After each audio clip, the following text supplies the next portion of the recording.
ഈശോ മിശിഹായ്ക്ക് സ്തുതിയായിരിക്കട്ടെ. ഇന്ന് കർത്താവ് വെളിപ്പെടുത്തുന്ന വചനം എങ്ങനെയാണ്? ഞാൻ നിങ്ങളെ സൃഷ്ടിച്ചു, നിങ്ങളെ വഹിക്കും, ചുമലേറ്റി രക്ഷിക്കുകയും ചെയ്യും. ഏഷ്യ 46:4.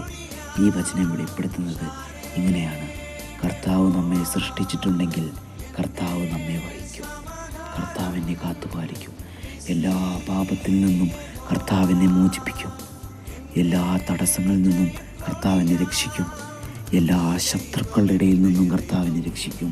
ഒരാപത്തും എനിക്കുണ്ടാക്കി തരികയില്ല. കാരണം എന്നെ സൃഷ്ടിച്ചത് കർത്താവായ യേശുക്രിസ്തുവാണ്. ക്രൂശിതനായ കർത്താവാണ്. എൻ്റെ രാജാതിരാജനാണ്. ഞാൻ എന്നും വാഴ്ത്തുന്ന എൻ്റെ കർത്താവാണ്.